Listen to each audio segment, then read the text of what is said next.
Olá, aqui é Douglas Rainho, idealizador do blog Perdido em Pensamentos. E neste pensamento aqui, nós vamos falar sobre anjos e demônios. Então, vamos lá, rezar bastante para que nada de errado aconteça.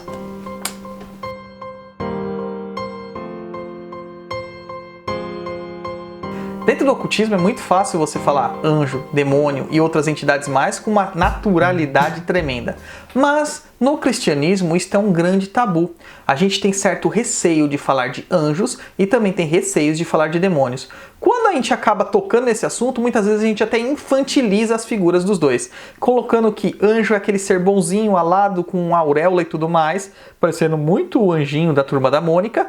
E, em detrimento, nós colocamos os capirotos como a peste, como a pior coisa que poderia existir. Mas cadê nosso sentimento cristão neste momento?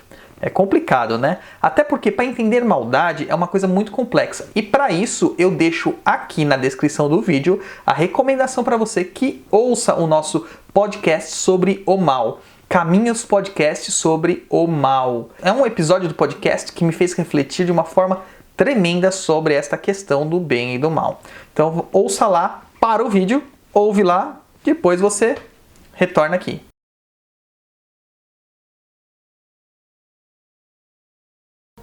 Se você já ouviu, então, ou se você está voltando, vamos dar continuidade aqui.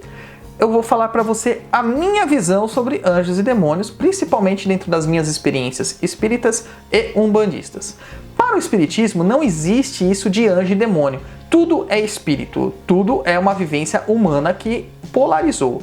O anjo é um ser humano que elevou-se, que conseguiu superar sua reforma íntima e que evoluiu. O demônio já é um espírito atrasado que involuiu, entre aspas, porque o espírito não se atrasa, mas ele pode ficar paralisado. Então seriam ainda almas humanas que estão perdidas no mal. Na visão umbandista há uma mistura, tanto da visão espírita quanto de uma visão um pouco mais cristã ou do catolicismo popular, por assim dizer. O anjo seria realmente um espírito elevado, nós podemos falar que o mentor espiritual seria meu anjo, mas também há a questão do anjo da guarda, que é um tema muito mal explicado dentro da Umbanda. E eu vou dizer o que eu penso sobre este assunto. Você pode até encontrar informações divergentes, mas eu vou dizer o que eu penso. E dentro da parte negativa dos capirotos, dos demônios, nós também temos a visão um pouco diferente, como se fossem criaturas mesmo malvadas, que nasceram malvadas, que foram criadas malvadas, e também aquela visão de que o espírito evoluiu a certo ponto até se tornar um demônio. Eu, Douglas, dentro de uma reflexão, na visão do Perdido em Pensamento, penso que o anjo, ele pode ser realmente um ser evoluído, mas ele evoluiu de tal forma que ele perdeu qualquer conexão com o campo humano. Porém, existe a outra estirpe de anjos, que esses eu considero acima até mesmo dos espíritos que evoluíram a este ponto, que são os espíritos santos. Então, para não ficar muito confuso, eu vou dizer assim que o espírito que evolui até um nível estratosférico, magnânimo, que ele consegue romper todos os grilhões com a humanidade, ele se torna um espírito santo. Agora, se o espírito ele é chamado de anjo, e não é bem um espírito, é uma inteligência, que é um pouco diferente, é como se fosse uma mente sem corpo.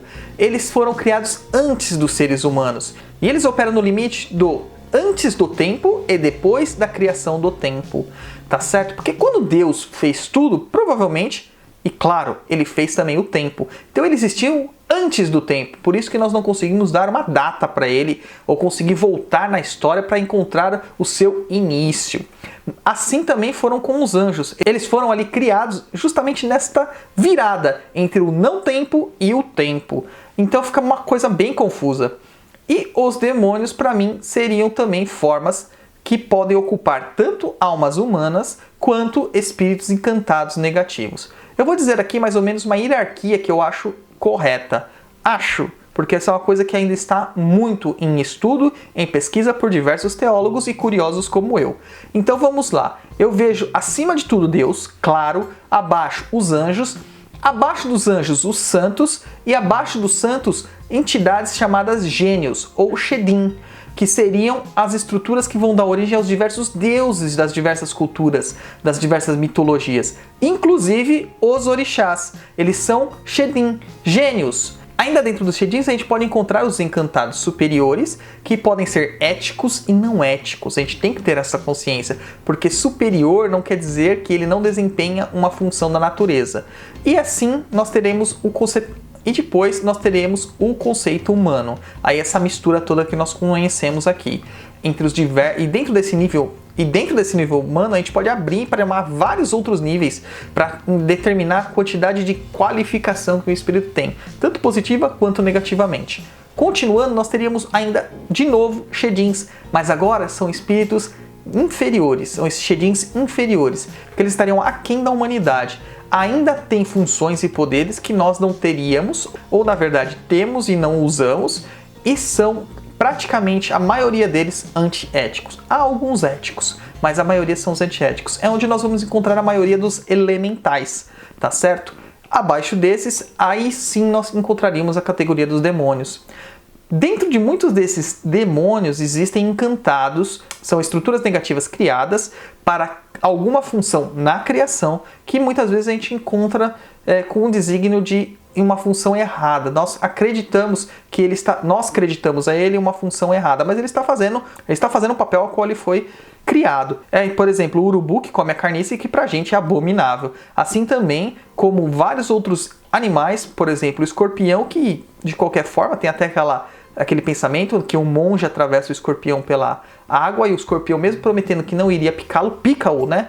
E o que acontece é que ele fala, esta é a minha natureza. E a natureza do monge era ajudar, entendeu? São questões de ética, questões internas, questões de função.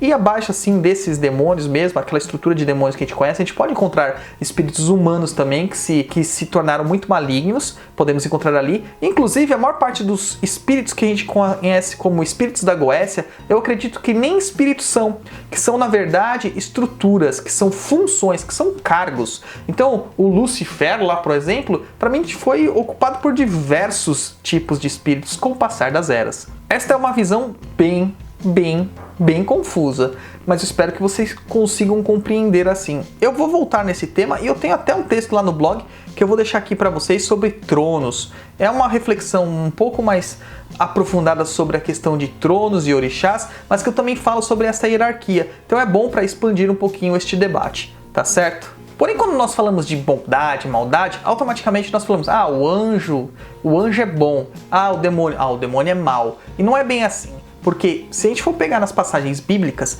quem destruiu Sodoma e Gomorra foram anjos. E a visão que aqueles anjos tinham da destruição que eles estavam fazendo, eles purgaram a cidade inteira com enxofre e fogo. São figuras simbolicamente atreladas à figura do capiroto, do adversário.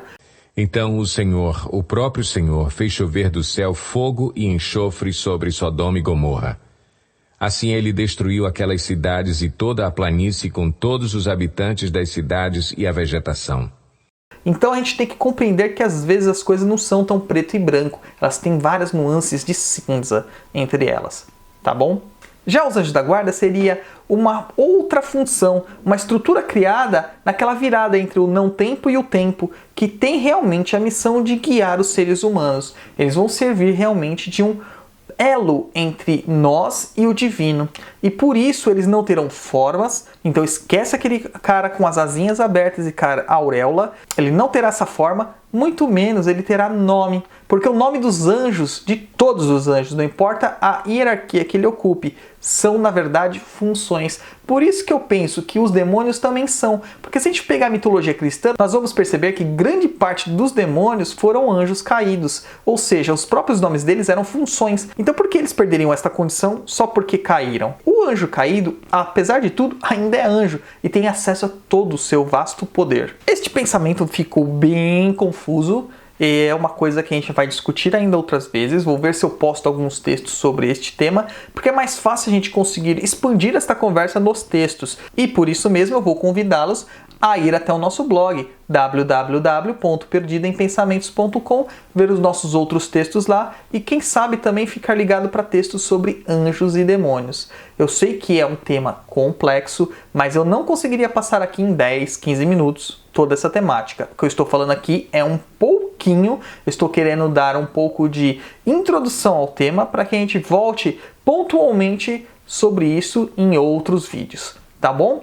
Então é isso aí. Se você gostou desse vídeo, se inscreva aqui no nosso canal. Não se esqueça de se inscrever, por favor, porque assim você ajuda a gente a aumentar o nosso número de inscritos. Isso aumenta a nossa visibilidade no YouTube e aumentando nossa visibilidade, nós conseguimos chegar a mais pessoas, porque às vezes elas têm as mesmas dúvidas que vocês, mas não sabem onde procurar. E cara, vamos ser sinceros, tem muito vídeo por aí, mas nem todos têm uma qualidade, não que a gente tenha, né? Mas nem todos têm uma qualidade coerente, nem todos pautam pelo bom senso, tá certo? Então se inscreva no nosso canal, curta, comente, compartilhe, visita nosso blog e espalha toda a nossa corrente por aí, tá certo? Meu muito obrigado para vocês e até a próxima.